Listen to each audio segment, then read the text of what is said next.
Good afternoon. Hello. Hello? Oh, that one works. I might have to lean down just a little. Good afternoon, everybody.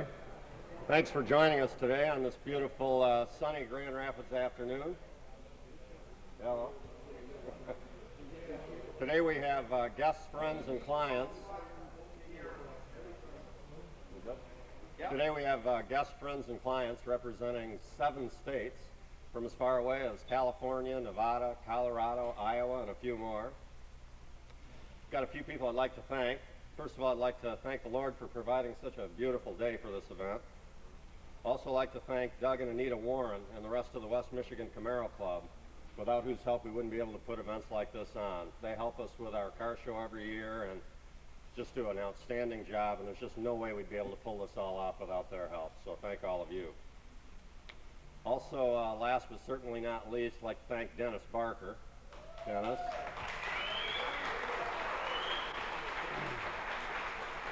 For those of you who don't know Dennis, he's famous coast to coast for his smoky burnouts with his car. So if you see a big cloud of smoke preceded by an orange car, there's a pretty good chance Dennis was there. I've got some special guests to introduce today, both from La Harpe, Illinois, 2 of the 3 anyway, from La Harpe, Illinois, which is actually a mecca for Chevy supercars. First of all, Helen Gibb. Helen, you can stand up.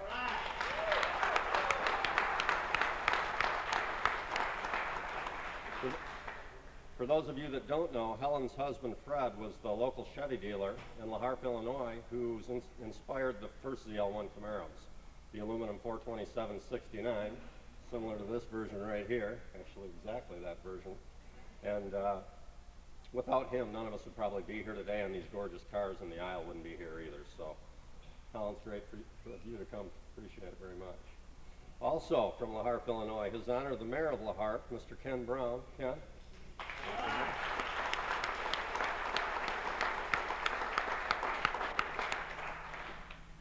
And last, a guest that's kind of close to my heart, the guy that got Berger Chevrolet going on this whole muscle car and performance car thing, probably much to the chagrin of his father at the time, who was born a farmer and probably didn't see much need for it, and that's Dale Berger Jr., my dad.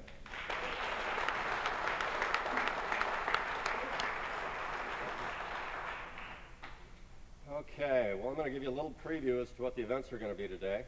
First of all, we're going to be hearing from Dennis Barker, and we've told Dennis to keep it short, so with all the visual aids and stuff, it should be an hour or less.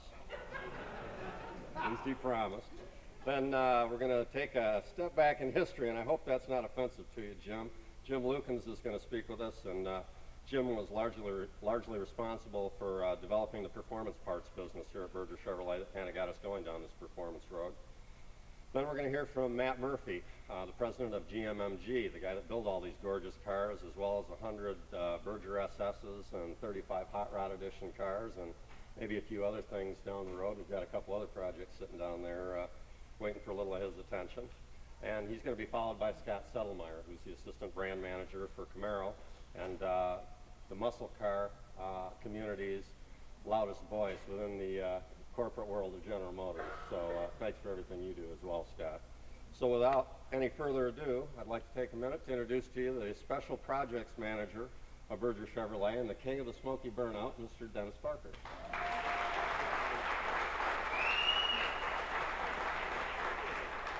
Well, I appreciate everybody coming today. You know, we look at it as really a day in history. Hopefully everybody else thinks of it that way also. We started this special project, you know, in the year 2000, and we started with the Berger SS cars with Matt Murphy and proceeded on with the Hot Rod Magazine Camaros. And in the background, Matt and Scott were working on this special project, which is now called a ZL1 Supercar. And now you're going to be able to see them today. And really probably the largest group of ZL1 Supercars, 2002 models, you'll ever see in history, I believe. We're very fortunate to, I'm very fortunate to work here here at Berger Chevrolet because I've got to live my dream here. That's right. Anyways, you know, it's just been a great time, and the friendships and everything that have been bonded over these past few years, it's just been awesome.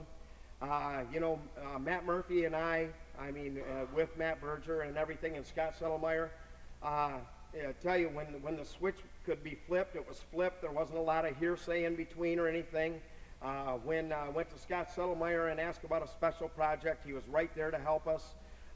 And after we kind of put that together, then I got to approach Matt with it, and he was totally behind it. And I think we've been able to provide some very awesome Camaros to go along with the Camaros of history also. And it's just great to be able to have all you folks here, and you guys take the time to come and enjoy the event with us. And we're just going to have a lot of fun, and we're going to continue on for years to come doing that. I want to mention our show will be August 29th and 30th to go along with this show. And I hope you all come back to attend the event. And it's just great to have you all here, and we want you to all have a lot of fun. I do want to introduce one other special guest, and that's Mr. Mike Wowie, who was here today. I'd like to introduce him. He is the person who was in drag racing back in the years, and we actually have a car here that might have a little Mike Wowie flavor to it. But anyways, I've known Mike for years and everything, and it's just been cool to carry on that tradition and everything. And with that, I'd like to thank everybody for being here, and I'm going to introduce Matt Murphy. Oh, excuse me. I want to introduce Jim Lukens, who's going to come up and say a few words. He was our high-performance parts specialist in the Copo heydays and everything. And Jim, I actually met on the Hot Rod Power Tour last year personally, and he helped us with photographs for our Wall of Fame out here. And in turn, him and I have become pretty close over the past 2 or 3 months, in which he's helped me very closely with a very special project that we've been doing. And I want to thank Jim for all his help and everything, and I'd like you to come up and say a few words, please.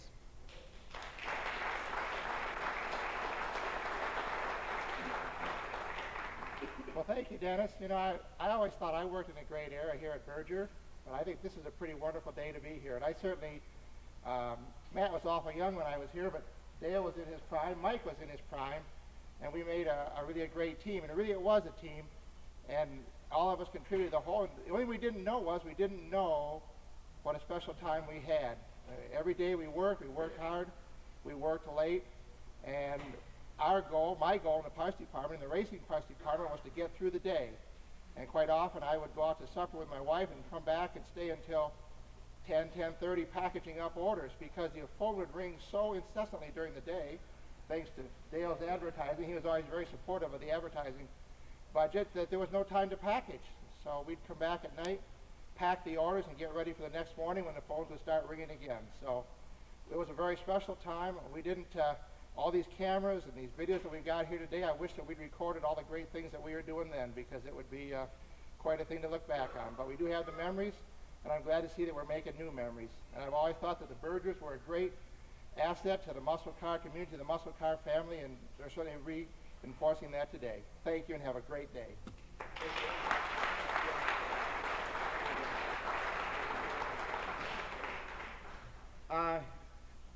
The next person I'd like to introduce is Matt Murphy, president of GMMG Incorporated. And over the past 3-4 years, we've always had the projects done on time, whether they were driven or by the truck or whatever. It's just been a great friendship and a great business partnership. And I'd like Matt to come up and tell you about the project and everything, and give him a big hand, please.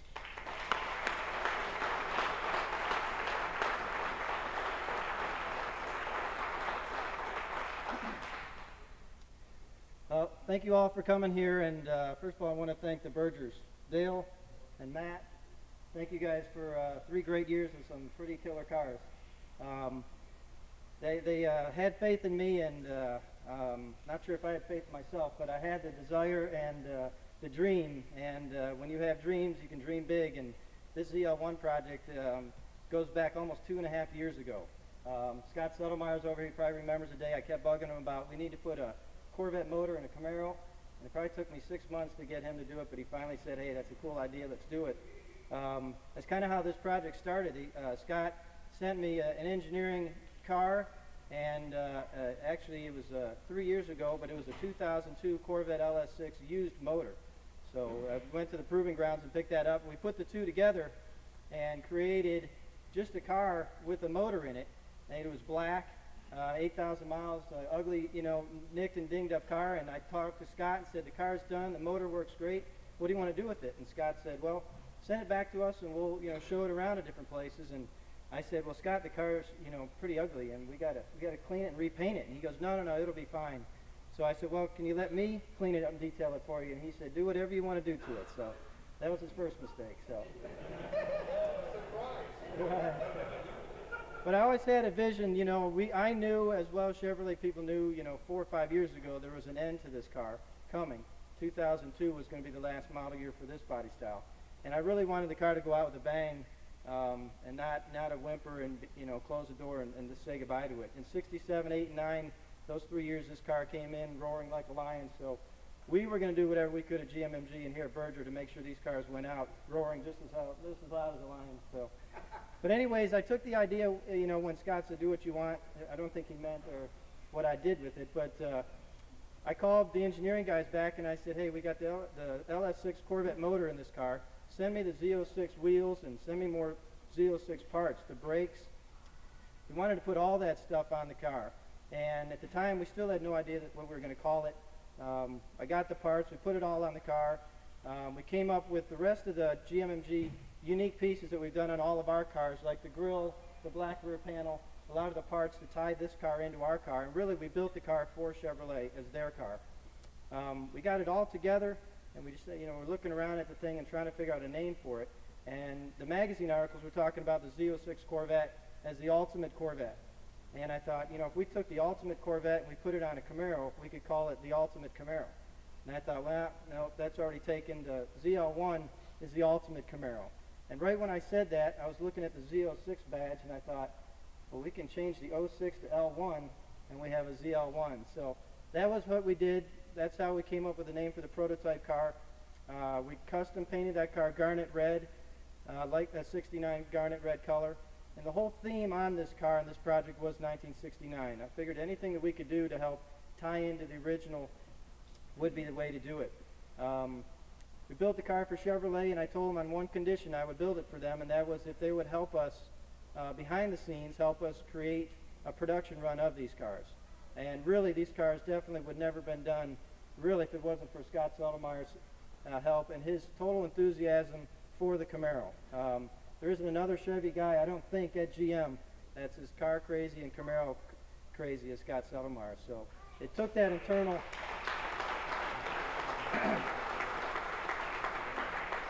It took that internal dedication on Scott's part to work with us, and trust me, it's not as easy as that goes. There's a lot of things that he could get in trouble for, so we try to make sure we kept him out of the hot seat, although his seat's already hot and always been hot. So, but again, thanks Scott for all your help on this project, and to be here to see these cars in final form. It's pretty cool for me, and I know it's pretty cool for you as well. Don't want to keep dragging on about this project, but I got to thank a bunch of guys that are here today that I dragged up here from Marietta, Georgia, to be with us, because this is pretty special for all of us at GMMG. You want to talk long hours and hard work. I don't think you guys had pagers and cell phones back then, so that's one thing that we get calls all night long, but we work all night long on these projects. I got my crew in the back here. We'll start from the far left in the red shirt. I got Kevin McDearest, Brian Pepperly in the black, Mike Carnahan in the red, John Moen videoing, and David Fisher in the red.